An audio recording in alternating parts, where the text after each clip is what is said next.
O que significa estar salvo? É possível nós passarmos por esse processo sem estarmos ligados ao Senhor Jesus? É o que nós vamos entender no programa de hoje.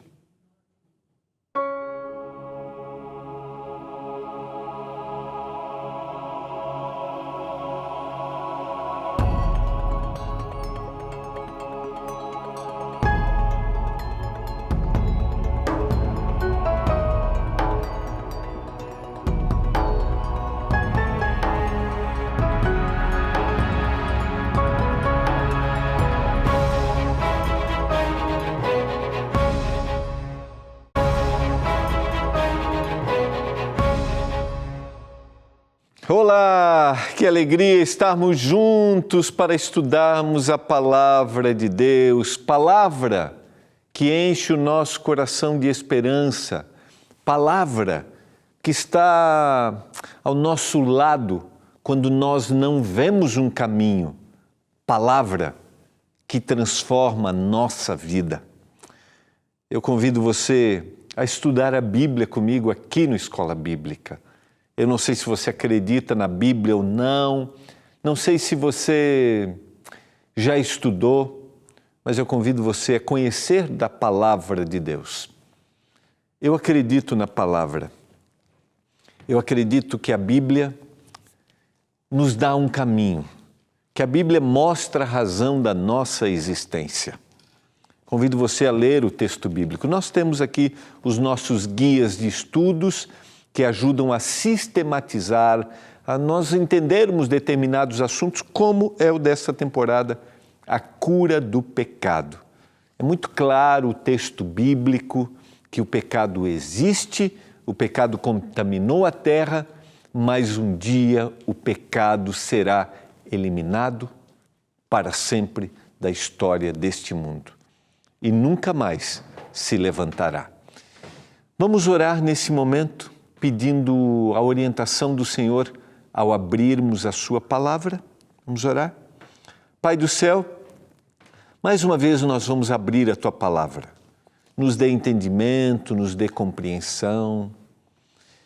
Que o Espírito Santo nos dê iluminação, o mesmo Espírito que inspirou o autor bíblico, que o Espírito agora trabalhe na nossa mente.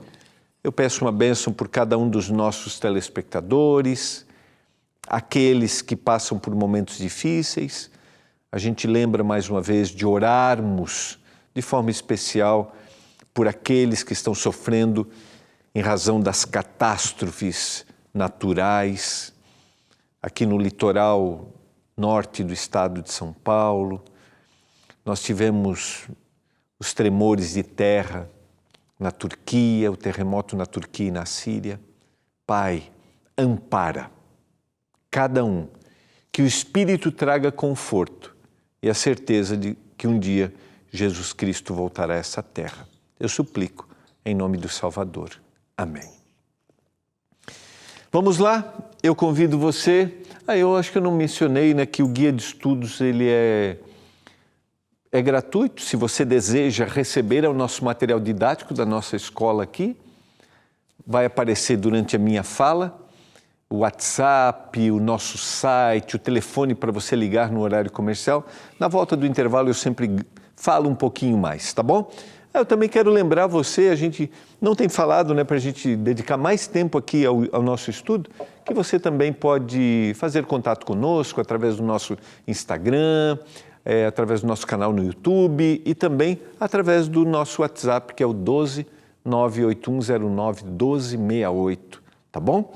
Estamos sempre à disposição para estudarmos com você, ajudarmos, orarmos por você e por sua família.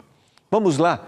Ontem eu comecei a lição número 3, que é o tema do Salvador prometido, como olharmos para a vinda de Jesus à luz desse tema que é a cura do pecado, tá?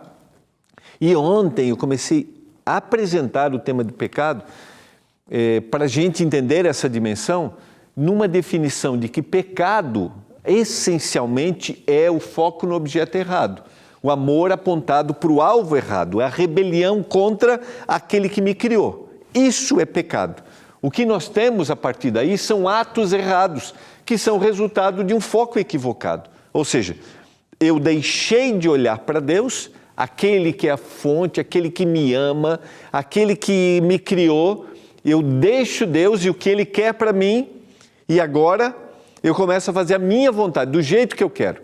Então, essencialmente, o pecado é o amor focado em mim mesmo, na satisfação da minha vontade. Porque, na sua essência, é a minha vontade que está prevalecendo. Isso é pecado. O que vem a partir daqui são os atos pecaminosos. A transgressão da lei são os atos pecaminosos. É não amar ao meu próximo, não dar atenção para ele, é desviar-me do foco essencial que é amar a Deus.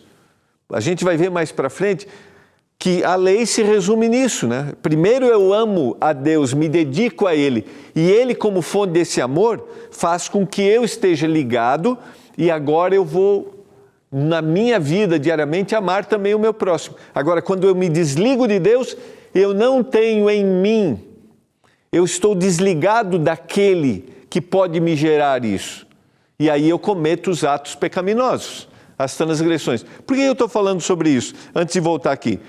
Porque a gente tem uma tendência, e eu recebo muito, assim, comentários, acho que eu até já citei aqui, de pessoas que perguntam, pastor, isso é pecado? Pastor, isso é pecado? A gente parece que quer definir tudo para a gente ter um bom comportamento. E, essencialmente, a gente tem que perguntar assim, eu estou ligado a Deus? Eu estou atento a quem Ele é? Ele guia a minha vida? O que vier a partir daí será uma vida com Ele ou uma vida sem Ele. Não existe um meio termo. Dá para entender? Então vamos lá. A gente trabalhou essas definições. Então uma visão errada do pecado conduzirá então uma doutrina inadequada sobre a salvação. Por quê? Porque eu vou achar que eu vou conseguir, né, pensando nos atos pecaminosos, se eu cumprir, se eu fizer, agora vou ser justo e vou ser salvo. Mas o que vai acontecer comigo, por mais que eu me dedique, por mais que eu faça, a hora que eu me desligar de Deus, eu vou cair de novo. Aí, o que acontece? A minha definição é, eu não sou justo, não sou salvo. Então, eu vou ficar sempre preocupado em fazer a boa obra. É bom a gente explicar isso, porque alguns, às vezes, entendem mal. Eu não estou dizendo que as boas obras, ou o cumprimento, ou fazer a vontade de Deus, não é compromisso do cristão. Não é isso que eu estou dizendo. O que eu estou dizendo é que eu, por mim mesmo, nunca vou conseguir. Porque, essencialmente, eu preciso estar ligado a Deus. E eu vou cometer atos pecaminosos porque eu vou me desligar de Deus. Então, qual é o meu papel? Qual é o meu papel? Ir a Deus e estar ligado a Ele através do Espírito Santo. A gente vai explorar isso quando a gente trabalhar o tema da lei um pouquinho mais para frente. Então, vamos lá. Alguns textos e algumas referências que Jesus Cristo faz especificamente sobre aonde está, ou aonde brota, aonde brotou em Adão e Eva a ação pecaminosa. Mateus capítulo 15, 18. Mas o que sai da boca vem do coração, e é isso que contamina o homem. O contexto desse texto é aquele questionamento da tradição de lavar as mãos, tinha que lavar as mãos, não podia comer sem lavar as mãos, daí começa a condenar os discípulos por isso, estão dizendo que eles estão transgredindo, e aí Jesus vai dizer, não é aquilo que entra pela boca contamina o homem, mas aquilo que sai. Jesus não está dizendo que pode comer todas as coisas, ou que não precisa ter higiene, não é isso que ele está dizendo. Ele está levando, lembra quem é o público-alvo daqui? São os fariseus, legalistas, que se preocupavam com essa prática, mas que tinham um coração mau. Quanto mais procurava fazer o que era correto, mais se tornava mal, mais questionava o comportamento dos outros, mais se achava melhor do que os outros. E essa é uma tendência muito ruim. Isso aqui daria para a gente conversar muito. Quando eu foco nesse bom comportamento, a tendência é eu olhar para o outro e achar que ele está num outro nível. Eu estou no nível superior. E aí, aquilo que era essencial, que é amar, né, a Deus sobre todas as coisas, e como consequência amar o próximo, não acontecia na vida do fariseu. E às vezes acontece com a gente. A gente acha que pelo bom comportamento a gente faz, aí olha o outro e diz assim, não, esse não está no meu nível. O que valeu? Que valor teve ou que valor tem o que eu estou fazendo? Se eu não demonstro, se eu não evidencio que o Senhor está do meu lado. Então é assim, quanto mais eu estou do lado de Jesus, mais eu vou desenvolver uma natureza amorosa. Porque esse é o grande objetivo do plano da salvação, devolver para mim a imagem de Deus. E Deus é amor. Só que a gente tem dificuldade de entender essencialmente essa palavra, né? Porque parece que está muito mais associada ao sentimento. Amar é o sentimento só. Não. Amor é a prática. Eu já falei isso aqui. E eles não demonstravam isso. Por isso que Jesus está dizendo, o que sai da boca vem do coração. Ali que brotou. Então um ato externo brotou aqui. Aqui eu me desliguei de Deus e eu não tenho coração transformado. Sequência, 15, 19 de Mateus. Porque do coração procedem os maus desígnios. Homicídios, adultérios, prostituição, furtos, falsos testemunhos, blasfêmias. Ou seja, é esse coração, é o interior que precisa ser transformado. Se ele não é transformado, eu cometi o pecado aqui, porque eu me desliguei de Deus. Porque só Ele pode mudar meu coração. Se eu me desliguei de Deus, o que vai acontecer? Os maus desígnios, homicídios, adultérios, prostituição, furtos, falso testemunho, e aí vai a sequência. Fica claro, dá para entender o que eu estou querendo dizer aqui para você? É o coração que precisa estar ligado a Deus, buscando nele. Senão, os atos pecaminosos virão. Sequência. O verso 20. São estas as coisas que contaminam o homem, mas o comer sem lavar as mãos não contamina. Está aqui. Ele não está dando abertura que pode, né, comer as coisas contaminadas. Não é isso. Mas ele quer que os fariseus pensem no coração. Esse é o contexto. O ideal seria a gente ler o capítulo 15 inteiro. No capítulo 12, verso 34, Jesus está dizendo, raça de víboras, como podeis falar coisas boas sendo maus? Porque a boca fala do que está cheio o quê? O coração. Mais uma vez o público é esse, que queria ter boas práticas, queria cumprir todas as coisas. Não estamos eximindo esse lado da responsabilidade. Mas, desligado de Deus, traz insensibilidade à necessidade do outro. Quando eu me desligo de Deus, eu sou insensível ao que alguém que está do meu lado está passando, porque eu estou mais preocupado com o meu comportamento. Dá para entender? Porque a boca fala do que está cheio, o coração. Está ali a essência. Então eu li esse texto ontem. Ser salvo é escolher colocar Deus e sua vontade no centro de nossa vida. Deixar de lado todo o sentimento orgulhoso de rebelião, até mesmo o orgulho daquilo que fizemos. Isso significa ser salvo. Isso significa estar do lado do Senhor Jesus. E o contrário disso é o pecado. É escolher colocar a minha vontade primeiro. Esse é o pecado.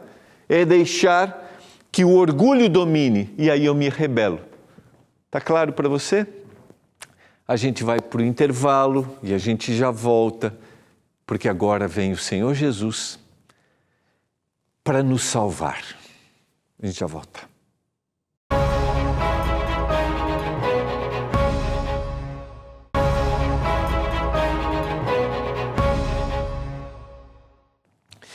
Olá, estamos de volta. Você está acompanhando o programa Escola Bíblica. Está ligando agora, está passando por aí. Neste programa, nós aqui na TV Novo Tempo, que é o canal da Esperança, nós estudamos a Bíblia através dos guias de estudos que a Novo Tempo produz e distribui gratuitamente aos telespectadores. Esses guias sistematizam assuntos, contam histórias. Por isso, não esqueça de pedir o seu guia de estudo. É gratuito porque tem um patrocínio dos Anjos da Esperança. Obrigado a você que é um anjo. Vamos lá, 3 maneiras de você pedir. Primeiro está aí, ó.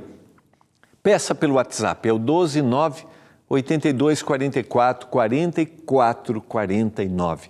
Quero receber o guia de estudos? Você vai receber aí na sua casa. Você vai receber um link, né? Aí preencher o link e vai receber na sua casa. Se tiver dúvidas, ligue para a gente.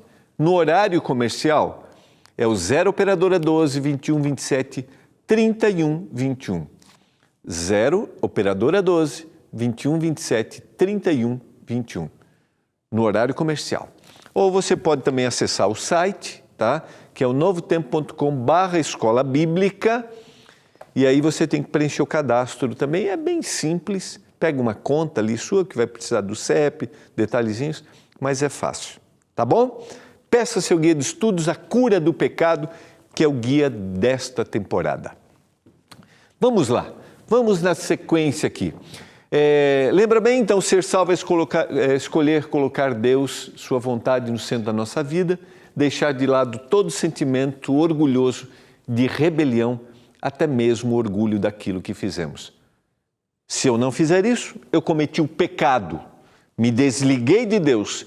Me desligando de Deus, cometerei atos pecaminosos. Qual é o caminho, então, para que Deus seja a prioridade, para que eu esteja ligado a Ele? Vamos lá, vamos entender. São João, capítulo 17, verso 3. Essa é a boa notícia.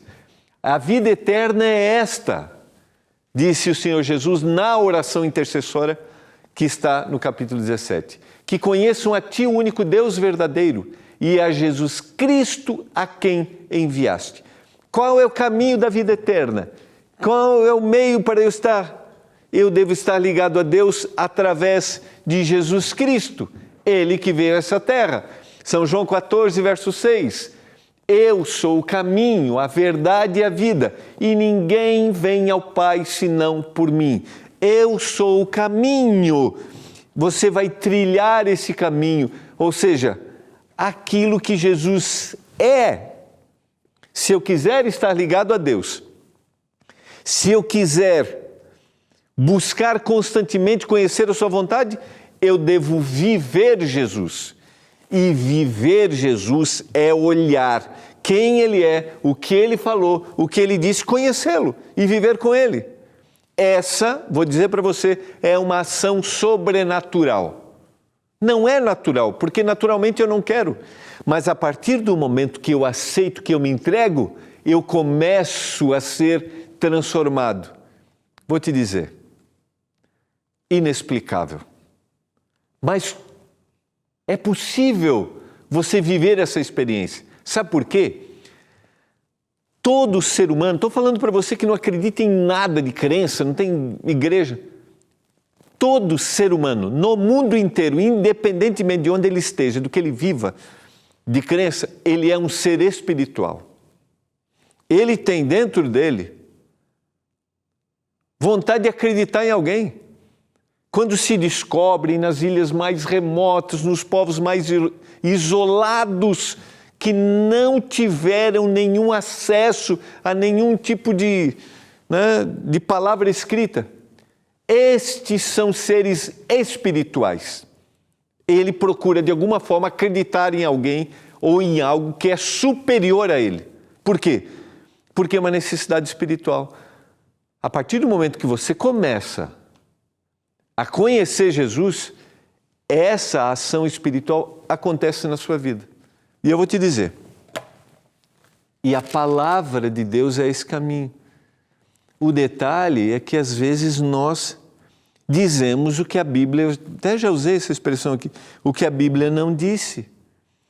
Queremos dar explicações de coisas que não é do nosso jeito, e não é assim. Eu tenho que ir ao texto bíblico essencialmente e deixar que o texto fale para mim e não que a minha vontade prevaleça sobre o texto. Talvez essa seja